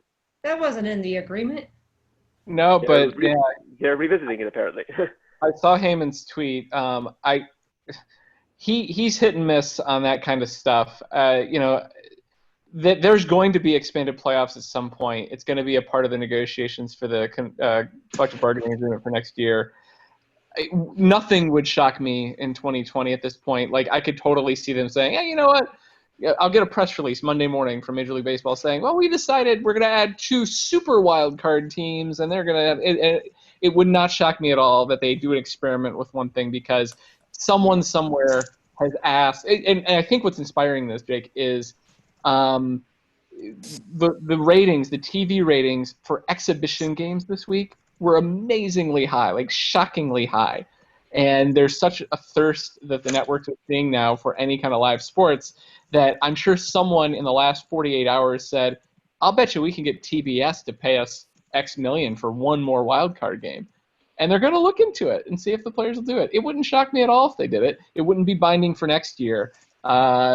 But I also don't think it would change team strategy. I don't think it would change rosters or things like that, because Major League Baseball's approach to an extra wild card game or something is still generally, why do I want to spend money for a one-and-done game that I might lose? So I don't think it would change anything. It would just be a fun little cherry on top. But can baseball do that unilaterally? No, it would have to be agreed to with the players. That's why I think Heyman's sources are almost always Scott Boras, the agent, who is very tight with the union. Everybody, it's an open secret in baseball. He's getting that from union sources who are probably talking to someone at Major League Baseball, at least about it. But also Heyman could float that kind of thing based on, I sent an email saying, wouldn't it be weird if we had an extra playoff game? That could be the whole substance of it. Who knows? This is why you're blocked, Craig. A 60-game season where you have to win 11, 12, 13, 14 games to win the championship is a tournament.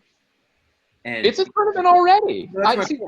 That's my point. I think that whereas it won't change anything for next year, it will change how people think about baseball.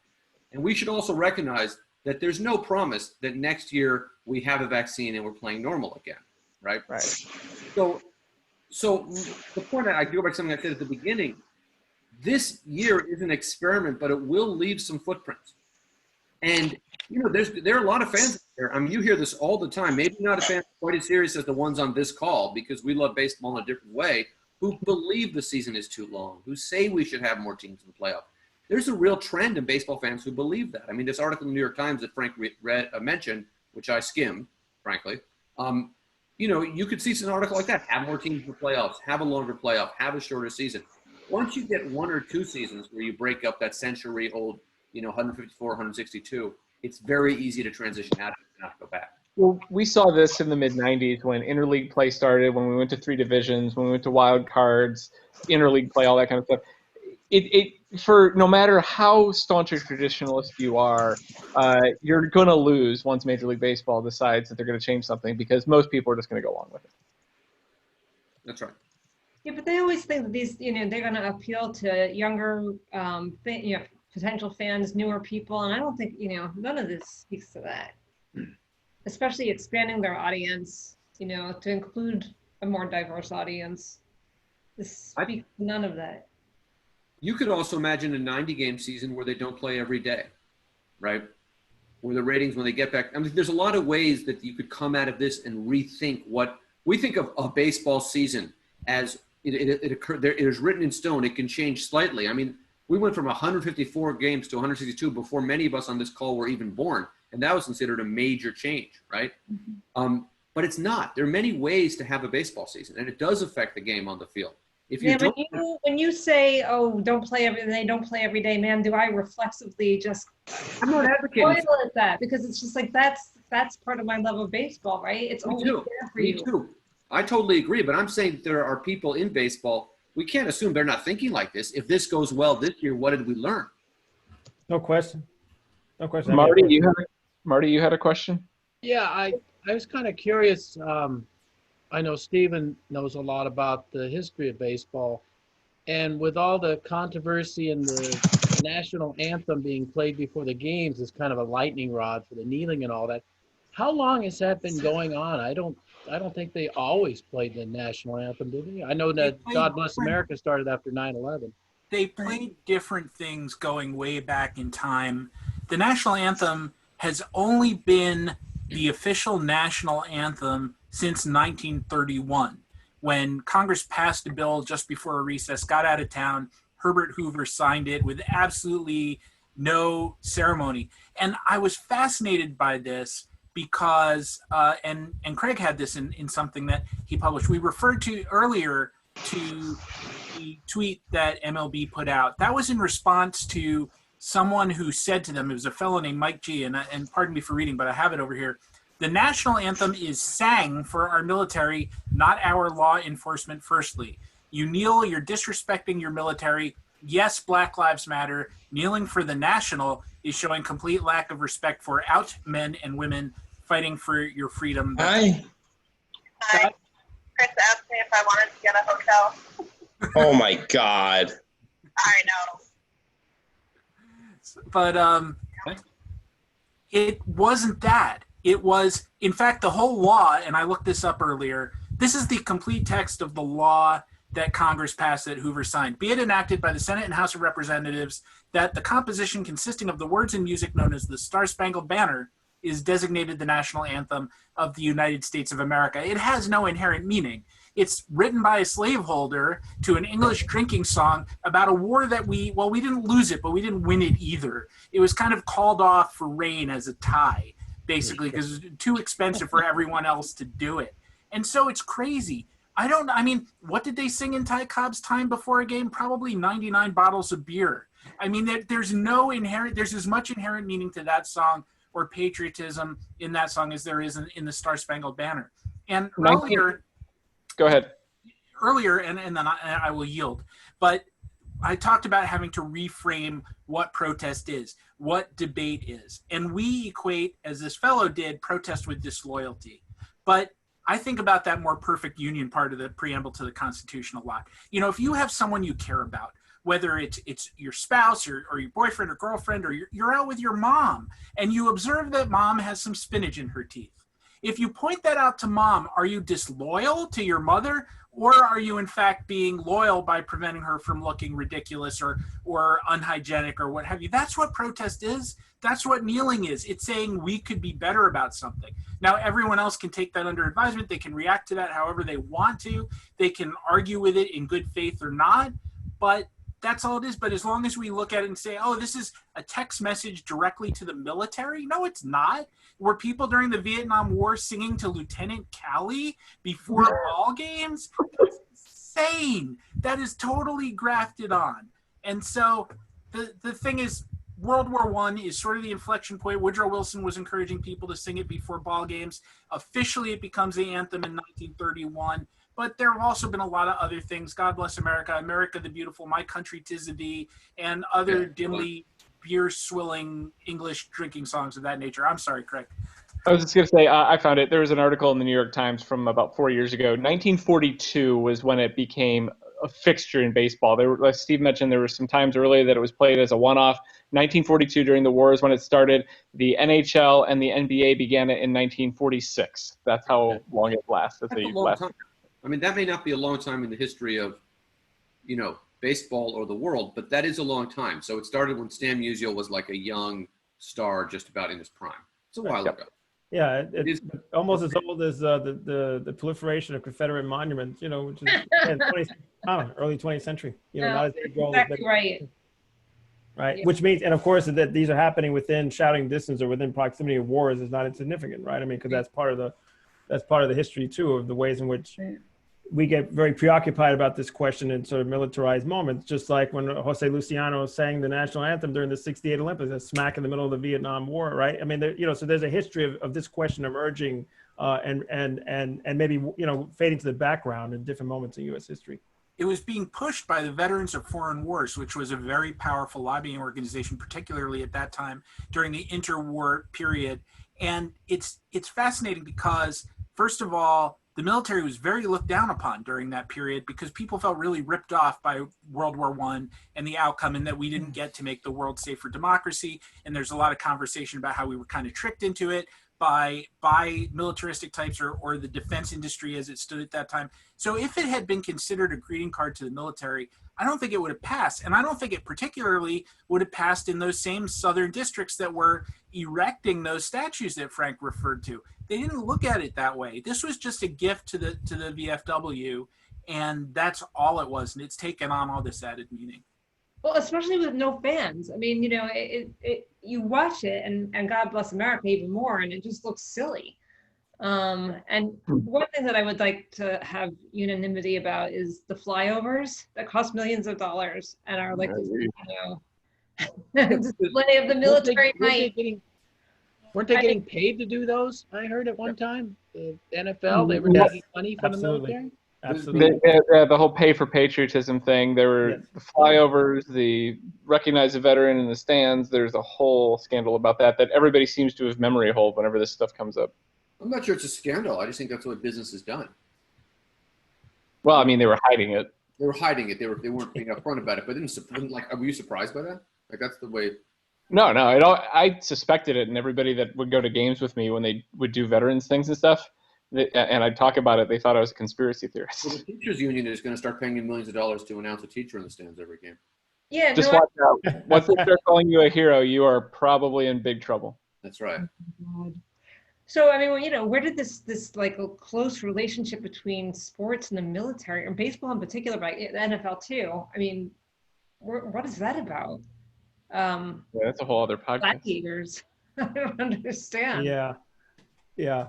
I mean, of course, presidents have used sports for statecraft, for a long time, right? But there are these moments again, right? I mean, the one that people talk about with respect to football is Nixon, in the 60s, right? The ways in which he actively cultivated football coaches, football fans as a kind of counterpoint to the disloyal, long-haired, black, radical, anti-war protesters, right? To sort of cultivate loyalty to the Vietnam War project, right? I mean, like, that's a big moment in which we see a big push by U.S. politicians, in this case Nixon, really actively cultivating college football, in particular in the NFL, to its kind of Southern strategy politics. Right? That's a key moment, just like the post 9/11 moment is in the ways in which professional leagues are kind of cultivated and celebrated. And football in particular was a big one for Nixon, right? And he was very skilled, much more skilled than the current occupant of the White House, at actually portraying this as an authentic expression of his fandom and his admiration for George Allen or Woody Hayes or Vince Lombardi or whoever, right? So,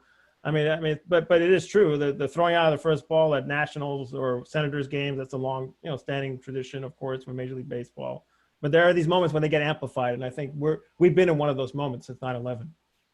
I think this college football, which is something about which I pride myself on knowing less than nothing, so stop me when I get even more wrong than usual here.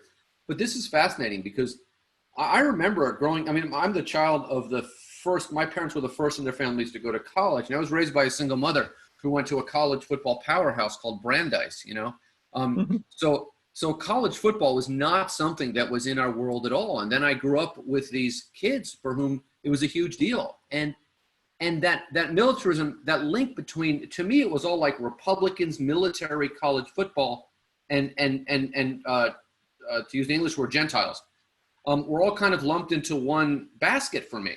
And it is extraordinary, the extent to which, leaving my parochial ethnic views aside, the extent to which those are all linked together. I mean, it really is a story that we tell, and it is so explicit. I remember in the early 70s being on the outside looking at this, and my friends whose fathers talked about World War II and Korea and and had different opinions, and college football was such a part of their ethos. And I think baseball has become, maybe because I loved it so much, I didn't see it that way as much, but I think college football leads in that area. Well, as someone who has lived most of his life in the Midwest and went to a college football powerhouse and still lives in Columbus, Ohio, where a college football powerhouse lives, and used to be into it a lot. I'm not anymore. There's this very broad, just almost primal, superficial stuff that goes on. I mean, the marching bands, who are very militaristic. Ohio State's, they wear berets and they wear epaulets and they have all things like that. And, they play these military style marches, and the uniformity is important. There's just so much between a military and a college football team of, young men who do the bidding of this, general type coach and everything. There's something just really deep in there. And it's not a surprise that, here, for example, in Columbus, where I live, college football has always been gigantic, but it has also always peaked at those times when there's an appeal to that, the Nixon type thing that Frank talked about. The Ohio State's big peaks, the late 60s under Woody Hayes, when you had a horn-rimmed glasses wearing football coach with a crew cut, leading a bunch of crew cut young men onto the field. In 1968, winning the national championship. That was a big deal. In the early 2000s, after 9/11, when Ohio State really was ascended again and has been ever since, it's the same sort of deal. I think you see the same thing around the South where it's also big. There's this, it's military proxy. It's we can't always be, America's challenging the idea that we can't always be around the world killing people, but damn it, we could always be on the gridiron approximating it on some emotional level. Think about how that, use of military symbolism and the military itself, what that does to the culture. If we're talking about culture change, needing culture change for things to really move forward with baseball or anything else. What kind of an atmosphere, an environment does that create? Not just for the fans, but the players too, players from other countries. That just, seems incredible. Look, in Columbus, you have 100,000 people plus every Saturday when things are normal, going O-H-I-O and like doing hand gestures and chanting back and forth and whatever. It's, if you don't know the context and you don't realize that a lot of these people are your friends and neighbors and they're otherwise normal, you would just lose your shit and leave as fast as you could, because it just seems like Nuremberg. It's fascistic, and that's why some of the players that the black players and other players at University of Texas were asking or demanding that the institution stop performing the Eyes of Texas. Of course, they refused to stop. But again, I just can't see this continuing unabated over the next 6 months. I don't. I think Trumpism has sullied this ritual so much that they're going to be the hardcore people that we've talked about. But I want to give people some credit and think that in some ways that those rituals are just not going to continue in the same way they have since September 11th.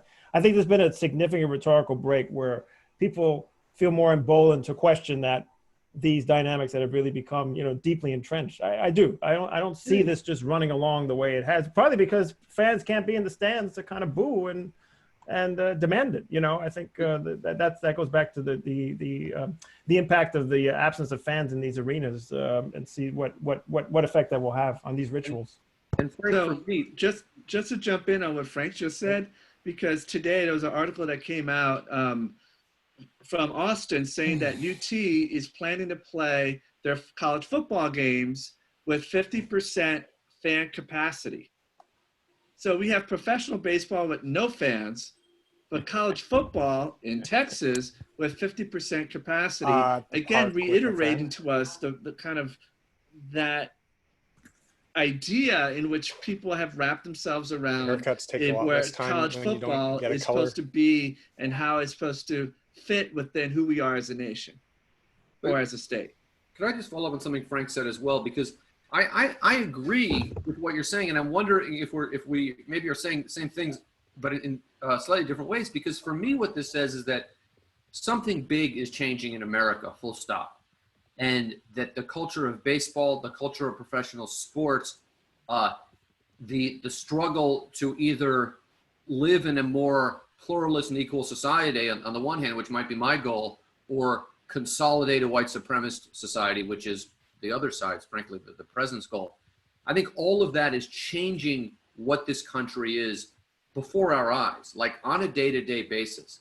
And how baseball or college football, about which I know a lot less, or any other institution we can think of, comes out, including, you know, just the universities, not the sports side, but the academic side. Some of us are involved in that. I think all of that is changing, and baseball is just one institution, and to see it in that more comparative context can give us a helpful understanding. This is not a fully developed thought on my part, but I had a strange experience very recently as a result of what we're going through right now. But there's a very famous baseball picture from 1943 of a B-17 buzzing a sold-out Yankee Stadium. And as someone who has always felt very connected to what happened in World War II, in part because I wouldn't exist if not for it. I won't bore you with the whole chain of events, but for all my relatives to be in position for me to happen, that war happened. And I feel strangely a little responsibility for it, because if a lot of people hadn't died, I wouldn't be here.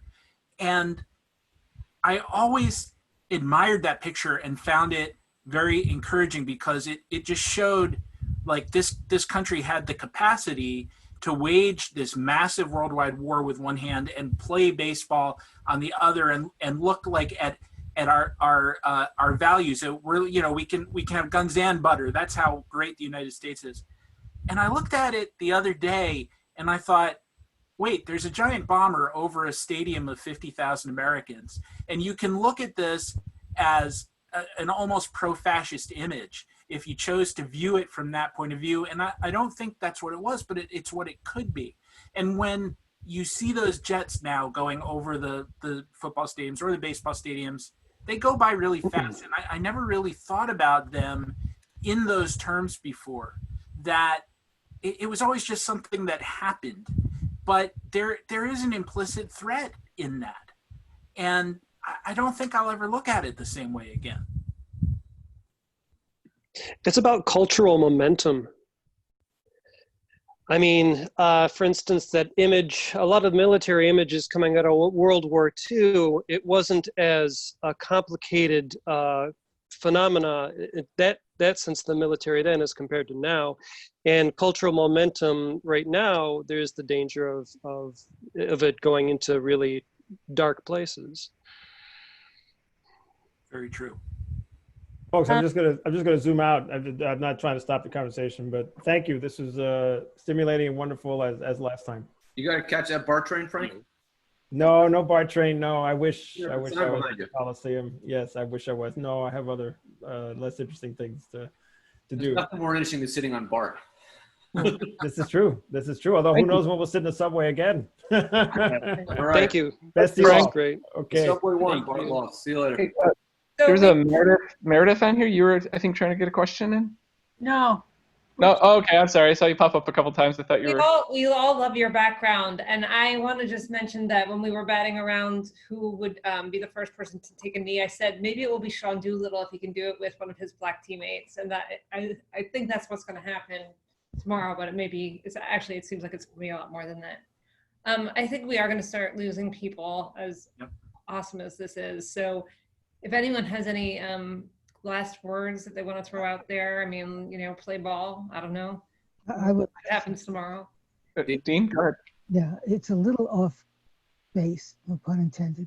But every time I hear somebody say, take a knee, I think about prosthetic knees, because that's the only knee you can take. Sorry, I'm the only one who thinks that's hilarious, but yes, I like the literal. Now that you bring it up, I'm checking the Borscht Belt. Where are you going to from my childhood?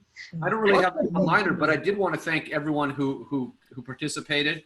I want to thank our panel, including Frank, who just signed off. I want to thank Adrian, who was kind of we may have even more formal role next time because your contributions have been so valuable. Yeah. But thanks to all of you.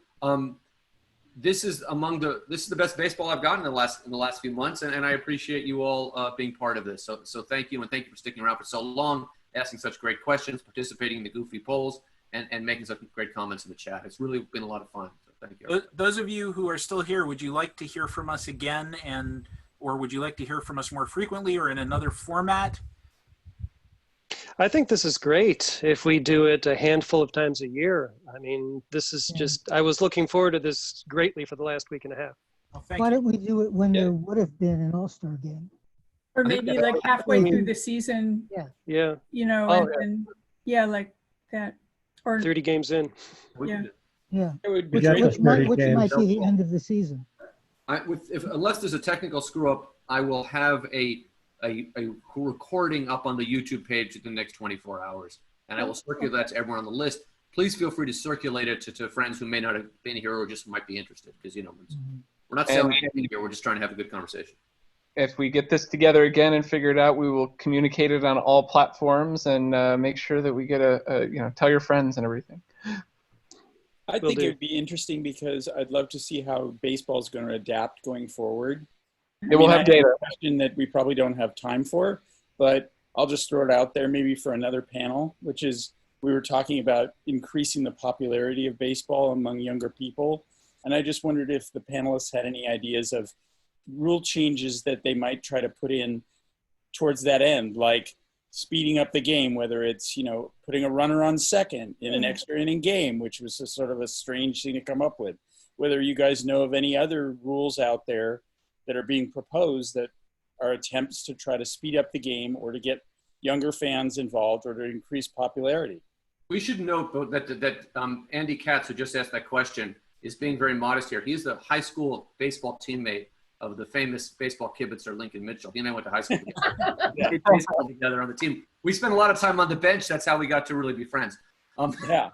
You need to promote player personalities. That's really what baseball just fails at. Personality, driving narrative. Another thing that to me is front and center for your question, Andy, is stop pushing girls away. Right. So maybe like what the Giants did where they hired a coach, a first base coach who was a woman. But even beyond the MLB level, stop pushing them away at Little League. Right. It really starts there. Find ways to bring girls in as fans and players from a young age. Stop telling them they can't play. Yeah. My local Little League, I was very adamant about this, that we welcome girls. We didn't push them away. We had a zero tolerance policy for any kind of sexism or homophobia or racism. We're really strong about that, but we let girls play and we encourage them. And if you do that, you will have more fans. Women and girls are a little more than half the population, and it's stupid that they don't play and love baseball as much as they could if they were given the opportunity. I echo what Lincoln said, and can we please enforce the rule that batters do not get time for any reason once the pitcher is set? It's written in the rule book. It has specific examples like a bug flew into my eye. I just had an existential crisis. God, my lunch is not sitting well with me. We're all having existential crises, Stephen. Every day these days. Well, you can't get time then, Lincoln. I mean, that's just the rule. That's why I was on the bench. Mike Hargrove rule? What's that? That's why Andy and I were on the bench together. Rule? Sorry. What'd you say, Andy? Oh, you know how Mike Hargrove always adjusted both batting gloves? Yes, and but everyone is Mike Hargrove now. Yeah. The human rain delay. Yeah, right. At the first mention of Mike Hargrove, we have to wrap this up. We said that out. All right. Well, thank you, everybody. Yes, thank you. Thank you again, Really everybody. enjoyed. Let's do it again. Bye-bye. Happy baseball tomorrow. Thanks to everyone. Thank you.